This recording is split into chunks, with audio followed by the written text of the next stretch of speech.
Good morning guys, welcome to the Unique Classes YouTube channel.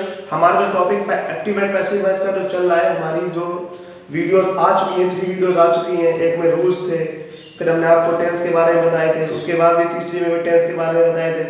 आज जो है हमारा, हमने अभी तक सिंपल सेंटेंसेस के बारे में जाना है और आज हम इंट्रोगेटिव सेंटेंस जो बहुत पूछे जाते हैं एक्टिव पैसिव वॉइस में, वो हम बताएंगे। देखो, जो इंट्रोगेटिव सेंटेंस में जो पहले इंट्रोगेटिव सेंटेंस होते हैं उसमें क्या होता है कि हेल्पिंग वर्ब पहले आती है। हेल्पिंग वर्ब पहले मतलब इज, आर, एम, वाज, वर, ये सेंटेंस के पहले आते हैं। और एक इंट्रोगेटिव सेंटेंसेस क्या होते हैं कि जिनमें जो क्वेश्चन वर्ड होते हैं, जैसे कि व्हाई, इस टाइप के व्हाट, इस टाइप के जो वर्ड होते हैं ये पहले आते हैं। और एक दूसरा स्ट्रक्चर होता है हु का। तो हु का एक अलग स्ट्रक्चर होता है। आइए हम बात करेंगे भी सबके बारे में। तो सबसे पहले हम बात करते हैं इंट्रोगेटिव सेंटेंस जिसमें इज, आर, एम ये सेंटेंस पहले आते हैं। तो इज, आर, एम से शुरू होने वाले क्वेश्चन तो आप अच्छे से जानते होंगे कि इज, आर, एम वाले जो क्वेश्चन होते हैं, जो स्टार्ट होते हैं एक्टिव में, जो स्टार्ट होते हैं ये, लेकिन मैंने जो स्ट्रक्चर दे रखा है यहाँ पे पी लिखा है, ये इनका सेंटेंस बनाने के लिए, ये इनका सेंटेंस बनाने के लिए स्ट्रक्चर है पैसिव का। ये पैसिव का स्ट्रक्चर, एक्टिव का स्ट्रक्चर आपको मालूम होगा कि जब इज, आर, एम से शुरुआत होती है जब सेंटेंस की, तो आप जानते हैं कि प्रेजेंट कॉन्टिन्यूअस टेंस का होता है। किस टेंस का होता है? प्रेजेंट कॉन्टिन्यूअस का। क्योंकि प्रेजेंट कॉन्टिन्यूअस में इज, आर, एम आती है, इज, आर, एम आती है ना। हम टेंस की बात कर रहे हैं तो प्रेजेंट कॉन्टिन्यूअस में इज, आर, एम आती है। अगर आती है तो उसके साथ आईएनजी फॉर्म भी आती है। आप देख सकते हैं जो हमारे एक्टिव के सेंटेंस लिख रखे हैं हमने, इनमें आईएनजी फॉर्म भी लगी होती है ना। तो हमने जब आपको प्रेजेंट कॉन्टिन्यूअस का पैसिव बनाना सिखाया था तो हमने आपको ये बताया था कि इज, एम, आर के साथ बीइंग का प्रयोग करते हैं। किसका प्रयोग करते हैं? बीइंग का। सेम बिल्कुल यही है, बस आप एक सेंटेंस समझ लीजिए, आप सारे सेंटेंस बना लेंगे। जैसे यहाँ पे लिखा है is he writing a letter, तो ये हमारी क्या हो गई? Helping verb. ये हमारा क्या हो गया? सब्जेक्ट। ये हमारी क्या हो गई? वर्ब, मेन वर्ब हो गई। और ये अ लेटर हमारा क्या हो गया? ऑब्जेक्ट। क्या हो गया? ऑब्जेक्ट। और आप जानते हैं कि एक्टिव का जो ऑब्जेक्ट होता है वो हमारे पैसिव का सब्जेक्ट होता है। लेकिन एक नियम होता है, पूछिए क्या? अगर इज, आर, एम तो आपको लगाना ही है, लेकिन अगर यहाँ पे कोई बहुवचन होता जो हमारा ऑब्जेक्ट है तो यहाँ पे इज नहीं लगाते, फिर क्या लगाते? आर लगाते। लेकिन यहाँ पे हमारा एक वचन है ना, एक लेटर, तो ये हमारी जो हेल्पिंग वर्ब वो पहले ही लग जाएगी। हेल्पिंग वर्ब हमारी नहीं हटेगी, बस ऑब्जेक्ट के अकॉर्डिंग। जिस हिसाब से हमारा सब्जेक्ट है, अगर प्लूरल सब्जेक्ट है तो प्लूरल वर्ब आएगी, और सिंगुलर सब्जेक्ट है तो सिंगुलर वर्ब आएगी। जैसे कि यहाँ पे हमारी सिंगुलर ऑब्जेक्ट हमारा सिंगुलर, तो वहां जाके सब्जेक्ट बनेगा, ये भी सिंगुलर है, तो इसके साथ इज ही आएगा। क्या आएगा? इज। तो लिखा है is a letter, is a letter. उसके बाद क्या लगा रहा है? देखिए is, are, am plus subject, उसके बाद being. Is a letter being, verb की थर्ड फॉर्म, राइट की थर्ड फॉर्म क्या होती है? Written. Written is a letter being written, और रिटन के बाद ये जो हमारा सब्जेक्ट है ऑब्जेक्ट बनेगा, आगे लगाएंगे बाय, रिटन बाय हिम। ये का हिम हो जाएगा भाई, बताया था कल। तो ऐसे बनेगा is a letter being written by him. कहने का मतलब है ये जो हमारी हेल्पिंग वर्ब है ना, आप इस पे ही कंफ्यूज होंगे। ये हेल्पिंग वर्ब आपको ऑब्जेक्ट के अकॉर्डिंग पहले ही लगा देंगे। अगर प्लूरल है तो प्लूरल वाली, सिंगुलर है तो सिंगुलर वाली। मी आ रहा है तो आई लगा, आई एम लगा दो पहले। लेकिन यहाँ पे क्या हो रहा है? ऐसा नहीं है, सिंगुलर है मान लो, मैं सिंगुलर लगाया, उसके बाद सेंटेंस बिल्कुल वैसे ही बनता है जैसा हम बनाते हैं। उसके बाद a letter being written by him, बिल्कुल सेम है। लिखा है am I catching the thief. क्या लिखा है? Am I catching the thief. आप ये सेंटेंस भी देख लीजिए, ये हमारी हेल्पिंग वर्ब हो गई, ये हमारा सब्जेक्ट हो गया, ये हमारी क्या हो गई? मेन वर्ब हो गई। तो ये द थीफ जो है हमारा, ये ऑब्जेक्ट हो गया, और जो ऑब्जेक्ट है ये हमारा बन जाएगा वहां पे जाके सब्जेक्ट। लेकिन आप देख सकते हैं द थीफ ये भी हमारा सिंगुलर है, सिंगुलर है, तो यहाँ भी हम क्या लगाएंगे? इज लगाएंगे। यहाँ एम नहीं लगाएंगे, एम तो आई के लिए प्रयुक्त किया गया है ना, लेकिन द थीफ के लिए हम क्या लगाएंगे? इज। तो क्या लगाएंगे? Is the thief, is the thief। उसके बाद क्या लगाना? being, is the thief being, catch की क्या होती है? caught, C-O-U-G-H-T, is the thief being caught by me। क्या होगा? caught by me, क्योंकि ये ऑब्जेक्ट बनेगा ना, सब्जेक्ट हमारा, क्या हो जाएगा? by me। और ये अपना लगा दीजिए क्वेश्चन मार्क। तो क्या बताया? Is the thief being caught by him. Caused by him, ये बनता है यहाँ पे। हाँ, तो लिखा है am I catching the thief, तो क्या लिखा, सबसे पहले थीफ द थीफ के हिसाब से हमने हेल्पिंग वर्ब नहीं लगाई। उसके बाद ये हमने अपना ऑब्जेक्ट है जो हमारा सब्जेक्ट बन गया। उसके बाद हमने लगाया बीइंग, वर्ब की थर्ड फॉर्म और बाय मी, क्योंकि ये हमारा क्या था, सब्जेक्ट था, तो ये हमारा बन गया जाके वहां पे ऑब्जेक्ट। इस तरीके से इस आरएम वाले होते हैं। अब इसी में आप एक चीज और समझ लीजिए, इसी में आप एक चीज और समझ लीजिए, वॉज वर्ब वाले जो हमारे सेंटेंस होते हैं, अब जो हमारे ये तो हमें प्रेजेंट कॉन्टिन्यूअस के थे, अब वाज वर्ब वाले, अब वाज वर्ब कहाँ लगता है, पास्ट कॉन्टिन्यूअस टेंस में। तो पास्ट कॉन्टिन्यूअस टेंस भी यही समझ लीजिए, क्योंकि इसमें क्या होगा, बस हेल्पिंग वर्ब चेंज है। यहाँ पे क्या आ जाएंगी आपकी, यहाँ पे आ जाएंगी वाज और वर, वाज और वर से स्टार्ट होने वाली, वाज और वर से स्टार्ट होने वाली। और यहाँ पे भी क्या आ जाएगा, जो हमारी हेल्पिंग इज आर एम की जब पैसे का जो स्ट्रक्चर बनाएंगे उसमें भी यही हो जाएगा, is am are subject plus being, बिल्कुल सेम आ जाएगा।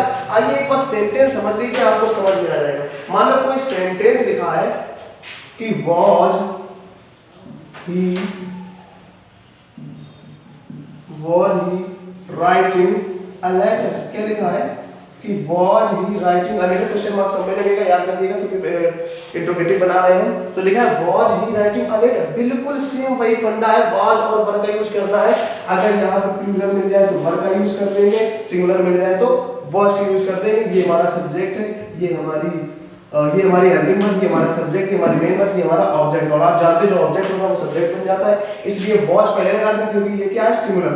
तो क्या लिखेंगे, was a letter, was a letter, उसको बीइंग का यूज करेंगे, वाज अ लेटर बीइंग, उसके बाद third form written by him, ये हमारा सब्जेक्ट ऑब्जेक्ट बन जाएगा, रिटन बाय हिम। बिल्कुल सेम है, जो कंटीन्यूअस का स्ट्रक्चर है इंट्रोगेटिव में बिल्कुल सेम है, क्योंकि इसमें इज आर एम लगता है, उसमें वाज वर्ब लगता है। तो बस इज आर एम का वाज वर्ब लगा देना, बाकी पूरा वही स्ट्रक्चर करना है आपको, बाकी कोई चेंजमेंट नहीं है। तो जैसे ये बताया was he writing a letter, तो was a letter being written by him. अगर कोई दूसरा सेंटेंस होता, वर्ब दिया होता, तो भी हम ऐसे ही बना देते। कहने का मतलब कॉन्टिन्यूअस फॉर्म ऐसे ही बनता है। आई होप आपको दोनों समझ में आ गए होंगे। जब आपको सेंटेंस देंगे तो आपको दोनों समझ जाएंगे। उसके बाद हम ये देखते हैं डू डज, उसके बाद हम क्या देखते हैं, डू डज वाला स्ट्रक्चर। अच्छा, ये तो हो गए वो वाले। आपको हमने बताया कि प्रेजेंट इंडेफिनिट टेंस का जब हम पैसिव बनाते हैं तो हम helping verb is am are का यूज करते हैं। आप एक डिफरेंस समझ लीजिए कि कॉन्टिन्यूअस में भी इज एम आर का यूज होता है और प्रेजेंट इंडेफिनिट में भी हम कह रहे हैं कि पैसिव बनाते हैं इसमें इज एम आर का यूज होता है। बस फर्क होता है जैसे बीइंग का। किसका फर्क होता है, बीइंग बहुत बड़ी चीज है। बीइंग ये दर्शा देता है कि नहीं ये प्रेजेंट कॉन्टिन्यूअस का टेंस है, और बीइंग अगर ना हो तो वो ये दर्शा देता है कि प्रेजेंट इंडेफिनिट टेंस है ना। तो जैसे हमारा ये सेंटेंस दिया पहला, do you like the room, ये हमारा पैसिव का स्ट्रक्चर लिखा है।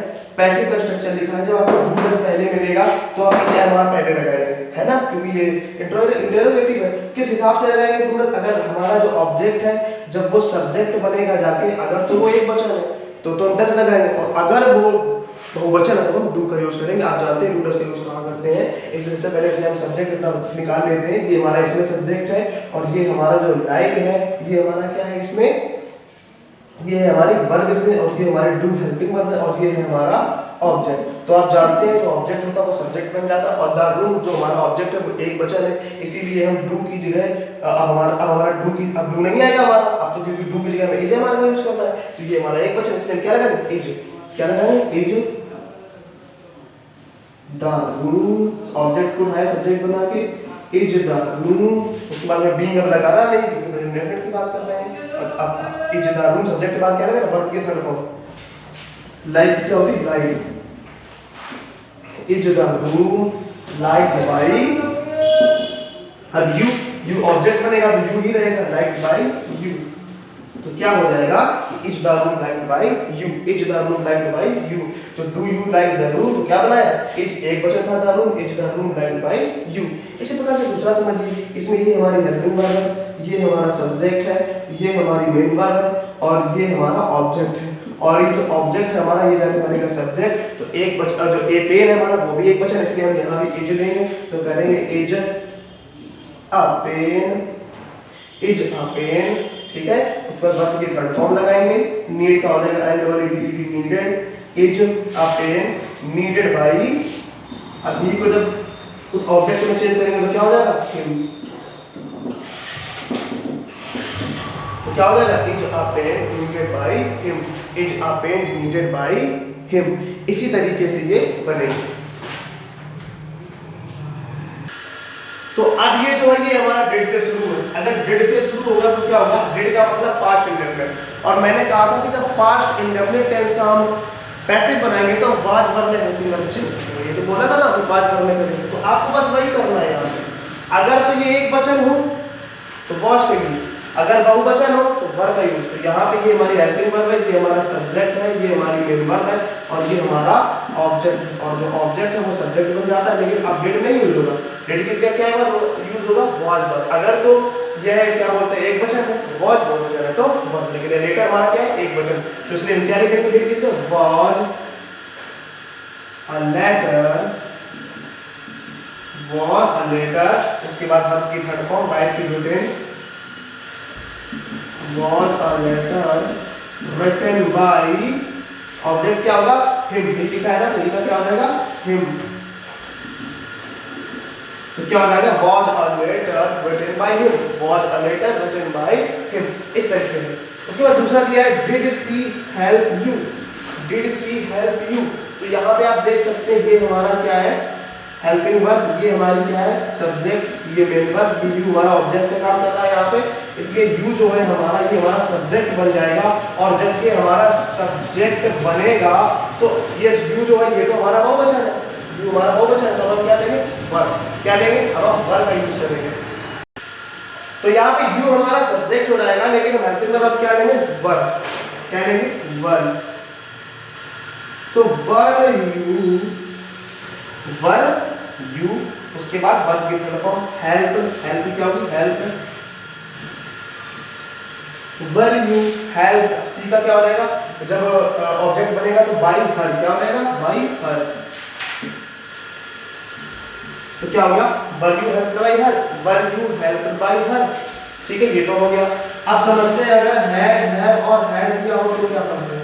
अगर हैव और हैड दिया हो, आप जानते हैं जो हमारा हैव है ये है हमारा किसका प्रेजेंट परफेक्ट टेंस का स्ट्रक्चर, और ये जो हमारा हैड है ये किसका है पास्ट परफेक्ट टेंस का स्ट्रक्चर। किसका है पास्ट परफेक्ट टेंस का। प्रेजेंट परफेक्ट टेंस में हैड है, पास्ट परफेक्ट टेंस में हैड का यूज होता है। और देखिए पास्ट परफेक्ट की बात करते हैं, पास्ट परफेक्ट टेंस में हैड एक ही हेल्पिंग वर्ब होती है, एक वचन हो बहुवचन हैड ही लगता है, उसमें कोई टेंशन नहीं है। लेकिन हमारा जो प्रेजेंट परफेक्ट है उसमें हैज हैव लगता है, तो हैज हैव जो लगता है और हैड लगता है। तो पैसिव में हमने बताया था कि हैज हैव और हैड के साथ आप पैसिव बनाते हैं उसमें बीन का प्रयोग करते थे। सेम ऐसा यहाँ भी होगा, बस एक वचन बहुवचन करता देखना, सिर्फ हैज हैव में हैड में नहीं देखना। अब इसका पैसिव जैसे बनाते हैं, ये पैसिव का हमारा स्ट्रक्चर भी मैंने लिख रखा है, has been writing a book, has been writing a book, helping verb subject ये हमारी मेन वर्ब हो गई, और अब वो हमारा ऑब्जेक्ट हो गया। तो जो ऑब्जेक्ट है वो सब्जेक्ट बन जाता है, लेकिन एक वचन इसके साथ ही हम हैज का यूज करेंगे। क्या करेंगे हैज अ बुक। अब हम वर्ब लेंगे, वर्ब की फॉर्म लेंगे हैज अ बुक रिटन। अब ये हमारा सब्जेक्ट है, यहाँ पे ये हमारा ऑब्जेक्ट बनेगा has a book written, has a book. अब आप देखिए गलती हो गई यहाँ पे नहीं हो गई, क्योंकि हमें क्या लगाना था बीन, क्या लगाना था बीन। वही मैं देखना चाहता था, वही मैं दिखा रहा था आपको कि हैज अ बुक बीन, क्या लगेगा been, has a book, has a book, has के बाद सब्जेक्ट, उसके बाद सब्जेक्ट है अ बुक, हम लगाएंगे been, has a book been written. Verb की third form has a book been written by him, had a book been written by him। अब इसको भी देखते हैं, लिखा have they played a match, have they played a match। a match भी हमारा singular verb है इसके साथ हमारी, तो has हम लेंगे तो क्या लेंगे had a match, had a match been लेंगे been played, has a match been played by, अब देखा क्या हो जाएगा them, played by them। तो क्या हुआ, has a match been played by them. उसके बाद इसका करते हैं हैड सिंगुलर में लेटर। इसमें आपको सिंगुलर प्लूरल देखना है नहीं, क्योंकि हेल्पिंग वर्ब एक ही होती है पास्ट परफेक्ट की। हैड हमारी तो आ लेटर देंगे, सबसे पहले हम क्या उठाएंगे, आ लेटर, क्योंकि ये हमारे यहाँ पे ऑब्जेक्ट है, हमारी तो देखिएगा ये हमारी यहाँ पे क्या हो गई, helping verb, subject, main verb. A letter ये हमारा क्या हो गया, ऑब्जेक्ट। क्या हो गया, ऑब्जेक्ट। अब ये जो हमारा ऑब्जेक्ट है, तो सबसे पहले ऑब्जेक्ट में तो सबसे पहले क्या है, had a letter, has a letter, फिर लगाएंगे been, फिर written by her, क्योंकि सी है तो क्या हो जाएगा, तो क्या हो जाएगा, had a letter been written by her, had a letter been written by her। ये तो हमारे टेंसेस के हो गए, ये तो हमारे हो गए वो जिसमें इस एम आर ये सब जो हेल्पिंग वर्ब होती है पहले आती है। अब हम बात उसमें करेंगे जो हमारा इंट्रोगेटिव वर्ड पहले आता है। अब ये देखिए हमारा जो हमने आपको बताया था कि वाई से, व्हेन से, व्हाट से, इस तरीके से जो हमारे वाक्य स्टार्ट होंगे उसको हम कैसे बनाएंगे। लेकिन एक स्टार्ट होते हैं वाक्य हमारे हु से, लेकिन हु का स्ट्रक्चर अलग है।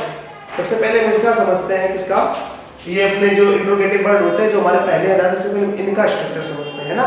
तो जो इनका हमारा स्ट्रक्चर होता है वो इस प्रकार होता है कि मैं आपको एक सेंटेंस बना के दिखा रहा हूँ, इसका ही आप दूसरा अपने मन से बना लोगे।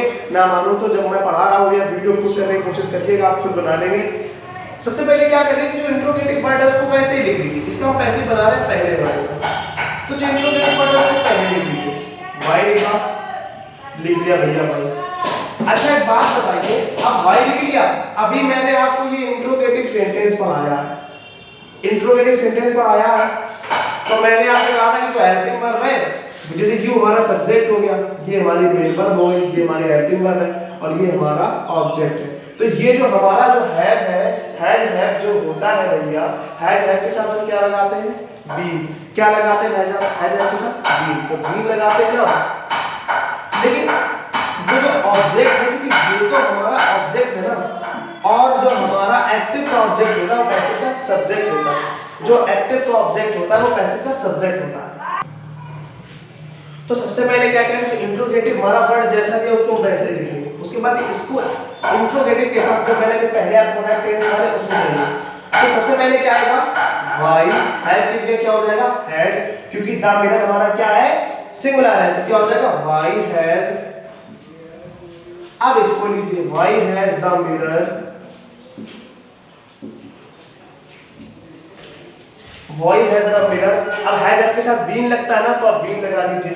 Y has the mirror been broken, broken तो थर्ड फॉर्म पहले लिखिए, why has the mirror been broken, broken by you. ये हमारा सब्जेक्ट है, तो यहाँ पे ऑब्जेक्ट बन जाएगा। तो क्या हो गया कि why has the mirror been broken by you. अब जरा दूसरा नंबर देख लीजिए, दूसरा दिया है, why do you write a letter, why do you write a letter. ये किस टेंस में पहुंच गया, ये किस टेंस में पहुंच गया, डू डस कहां पे आता है। अब ये जो हमारा डू है, ये डू कहां पे पहुंच गया, ये डू हमारा पहुंच गया प्रेजेंट इंडेफिनिट टेंस में। कहां पहुंच गया, प्रेजेंट इंडेफिनिट टेंस में। और जब ये प्रेजेंट इंडेफिनिट टेंस में पहुंच गया, तो डू की जगह हम क्या इज एम आर का यूज करते हैं ना, इज एम आर का यूज करते हैं। सबसे पहले वाई ऐसे ही लिख लीजिए, आपने वाई को ऐसे ही लिखा, लिख लिया। उसके बाद क्या होता है कि वाई, अब डू की जगह चेंज करिए, ये हमारा सब्जेक्ट है, ये हमारी मेन वर्ब है, ये हमारा ऑब्जेक्ट है। तो ऑब्जेक्ट के अकॉर्डिंग हमारा क्या आएगा, इज आएगा ना, तो वाई इज अ लेटर। तो क्या होगा, why is a letter, write का क्या होगा, written, why is a letter written by you. यहाँ भी क्या, आप बस एक चीज याद रखिए, आप ये इंट्रोगेटिव वर्ड ऐसे ही लिख दीजिए, बाकी जो मैंने पहले जो आपको इंट्रोगेटिव करना सिखाया है वो बस वैसे ही लिख दीजिए, पूरा सेंटेंस क्लियर हो जाएगा। लेकिन हाँ, ये क्वेश्चन मार्क लगाना मत भूलिएगा, नहीं तो सेंटेंस में गलत हो जाएगा, ये तो आप जानते ही होंगे। उसके बाद नंबर 3 में आइए, देखा when will you return my book, when will you return my book, और return when will you return my book. तो एक चीज देखिए, अब when will you return my book, अब व्हेन को ऐसे लिख लीजिए, लिख लिया ना, व्हेन अब क्या होगा, विल में क्या होता है, विल बी और शैल बी। अगर आई भी मिले तो शैल और बाकी सभी के साथ विल, लेकिन इसके साथ बी का प्रयोग हो जाता है, विल बी और शैल बी। तो सबसे पहले ये हमारी helping verb, subject, main verb और ये हमारा ऑब्जेक्ट। तो व्हेन विल का विल ही लगेगा क्योंकि माय पेन आई भी में तो आता नहीं है, तो इसलिए व्हेन विल, उसके बाद लगाओ माय पेन क्योंकि ये ऑब्जेक्ट तो सब्जेक्ट बन गया, व्हेन विल माय पेन, उसके बाद लगा तो बी क्योंकि विल बी शैल बी का यूज होता है, when will my pen be return, return की थर्ड फॉर्म लगाइए return, return by you, return by you. तो क्या हो गया, when will you return my pen, उसका मैसेज क्या बना, when will my pen be return by you. ऊपर वाला था when why do you write a letter, तो क्या होगा, why is a letter written by you। एक चीज आप याद रखिए कि अगर यहाँ पे कॉन्टिन्यूअस फॉर्म होता, अगर यहाँ पे कॉन्टिन्यूअस फॉर्म होता तो इसके साथ हम बीइंग भी लगाते, लगता ना बीइंग, क्योंकि कॉन्टिन्यूअस से बीइंग लगता है, ये बात याद रखिएगा। अब यहाँ पे लिखा है why have you broken the mirror, why have you broken the mirror। आप सेंटेंस को देख रहे होंगे तो प्रेजेंट परफेक्ट टेंस का भाग है, इसके साथ हैज के साथ बीइंग का यूज होता है, इसलिए मैंने लगाया why has the mirror been broken by you। अब ये जो हमारा who से स्टार्ट है ना, who से, तो हु का जब हम पैसिव बनाएंगे, हु वालों का जब, ये तो हमारे एक्टिव लिख रखे हैं, ये हमारे सारे एक्टिव हैं, ए में बना दे रहा हूं यहाँ पे। और जब हम इनका पैसिव बनाएंगे तो किस प्रकार बनाएंगे, हु का हो जाता है बाय हूम, क्या हो जाता है, बाय हूम, WHOM, क्या हो जाता है, बाय हूम। तो बाय हूम के बाद क्या लगाते हैं, बाय हूम के बाद हम लगाते हैं अपनी हेल्पिंग वर्ब। अब हेल्पिंग वर्ब किस अकॉर्डिंग लगाएंगे, सॉल्व। आप देख रहे हैं ये पास्ट इंडेफिनिट टेंस का सिंपल टेंस के अकॉर्डिंग सॉल्व आया है, बाय हूम, तो इसके साथ क्या आएगा, वॉज। इसकी हेल्पिंग वर्ब क्या होती है, वॉज वर्ब। वॉज वर्ब क्यों होती है, वॉज वर्ब के साथ वॉज ही क्यों लगेगा मैं बता दूं आपको, क्योंकि आप यहाँ पे देख सकते हैं कि ये जो आपकी दैट प्रॉब्लम है, ये आपका यहाँ पे ऑब्जेक्ट है, Who solved that problem, ये आपका यहाँ पे ऑब्जेक्ट का काम कर रहा है, और ये अगर आपका ऑब्जेक्ट का काम कर रहा है तो आप इसको अपना सब्जेक्ट बनाएंगे। तो लिखा है by whom was के बाद that problem solved, SOLVED। इसमें by नहीं लगता, इसमें by का यूज नहीं होता, इसमें by का यूज नहीं होता, इसमें by का यूज नहीं हो रहा। Then by whom that problem solved, by whom that problem solved, इस तरीके से ये सेंटेंस हमारा बना है। तो अब हम ये अपना दूसरा देखते हैं। दूसरा लिखा है who wrote the Ramayan, who wrote the Ramayan. सबसे पहले who को by whom बना लीजिए, by whom। अब wrote ये भी आप देख रहे हैं कि प्रेजेंट पास्ट इंडेफिनिट टेंस का है, तो wrote की तो यहाँ भी बहुत जल्दी कर रहे हैं क्योंकि द रामायण जो है हमारा सिंगुलर होता है, तो है ना, by whom was the Ramayan,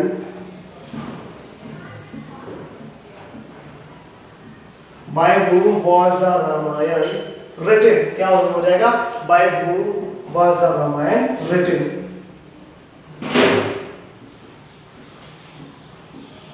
यहाँ पे बाई नहीं लगता, who वाले में बाई नहीं लगता। कहने का मतलब क्या है, पहले बाय whom, उसके बाद हेल्पिंग वर्ब, और उसके बाद जो आपका दिया गया है ना, जो हाँ जो कुछ आपका सब्जेक्ट दिया गया या जो कुछ आपका ऑब्जेक्ट टाइप का दिया गया वो आप लिखते हैं। By whom was that problem, by whom was that problem नहीं लिखा है यहाँ पे, problem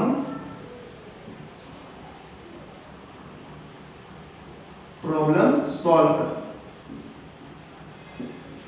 by whom was that problem solved, इस तरीके से होगा। दूसरा क्या हुआ, who wrote the Ramayan, by whom was the Ramayan written, ठीक है। और अगला हमारा लिखा है who will help her, क्या लिखा है, who will help her। तो इसमें सबसे पहले देख लीजिए by whom will के साथ will be shall be का यूज किया जाता है ना, लेकिन यहाँ will be shall be का यूज नहीं करेंगे हम लोग, will shall be यूज नहीं करेंगे, will का यूज करेंगे क्योंकि यहाँ पे id तो है नहीं, id के साथ will का यूज किया जाता है।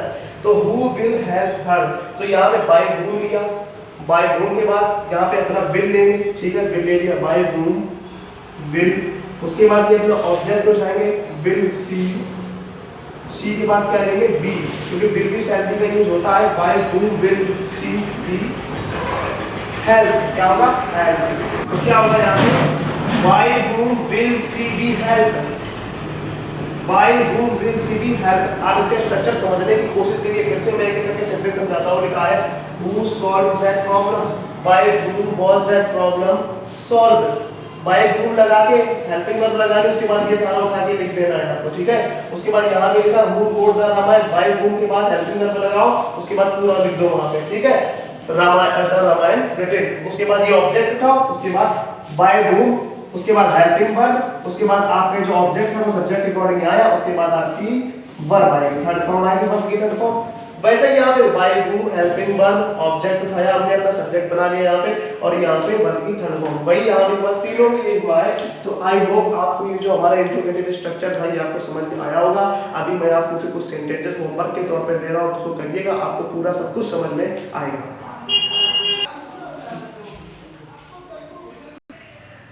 ये आपके लिए कुछ सेंटेंस दे रखे हैं पैसिव वाइज एक्टिव वाइज के, आपको इनको पैसिव में कन्वर्ट करना है। आप इनको करिएगा, काफी हद तक आपकी पकड़ आ जाएगी सेंटेंसेस में। तब तक के लिए आपको जो समझ में नहीं आता है वो हमें कमेंट बॉक्स में जरूर बताएं, हमारा जो कॉन्टैक्ट नंबर है उस पर हमें जरूर बताएं। आपकी सभी समस्याओं का हल किया जाएगा। तब तक के लिए सुरक्षित रहें। थैंक यू, जय हिंद।